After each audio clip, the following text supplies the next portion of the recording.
अगली खबर की ओर चलते हैं, जो कि वेनेजुएला संकट से जुड़ी हुई है। अमेरिकी राष्ट्रपति ट्रंप ने कहा है कि वेनेजुएला में अमेरिका का दखल लंबे समय तक चल सकता है।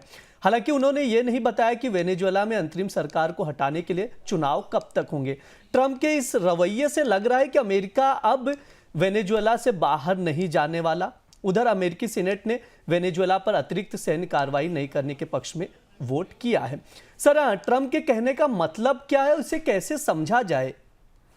ट्रंप के कहने का आशय बड़ा स्पष्ट है। आप ये मान सकते हैं कि कुछ समय तक के लिए या लंबे समय तक के लिए वेनेजुएला ट्रंप की या अमेरिका की कॉलोनी के तौर पर रहेगा। अगर आप थोड़ा पीछे जाकर इतिहास देखें तो 90 के दशक के अंत में 2000 की शुरुआत से अमेरिका की एक कोशिश थी कि वेनेजुएला पर उसका किसी न किसी तरह से प्रत्यक्ष परोक्ष रूप से राजनीतिक नियंत्रण बना रहे। जब ह्यूगो चावेज ने अमेरिका का विरोध करना शुरू किया था और अमेरिकी तेल कंपनियों पर सख्ती की थी, और उसके बाद एक तख्ता पलट भी छोटा सा हुआ था जिसमें चावेज को हटा दिया गया था। फिर 48 घंटे बाद वो फिर सत्ता में आ गए थे। उस दौरान अमेरिका ने उस तख्ता पलट का समर्थन किया था।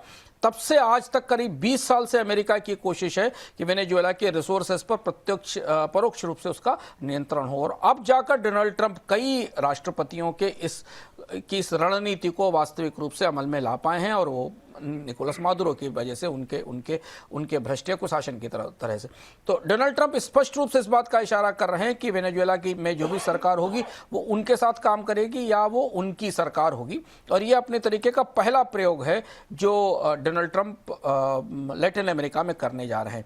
उनके सामने सबसे बड़ी दुविधा या चुनौती ये है कि इन देशों में आमतौर पर राष्ट्रवाद बेहद प्रखर रहता है, और हमने इससे पहले भी देखा कि जब विदेशी ताकतों ने या विदेशी शक्तियों ने, अमेरिका ने किसी लैटिन अमेरिका के देश में सत्ता तख्ता पलट कराने की कोशिश की या समर्थन किया तो लोगों ने बड़ा विरोध किया। जैसे चावेज का उदाहरण जो हमने आपको बताया कि 48 घंटे में पूरा वेनेजुएला सड़क पर आ गया, और जो एक व्यापारी था जिसे राष्ट्रपति बनाया गया था वेनेजुएला का, उसे सत्ता छोड़नी पड़ी। तो ये उनकी बड़ी चुनौती है। लेकिन ट्रंप इस तरीके की घेरेबंदी कर रहे हैं कि वो वेनेजुएला पर लंबे समय तक नियंत्रण बनाए रख सके। और इसके पीछे ट्रंप का एजेंडा क्या है?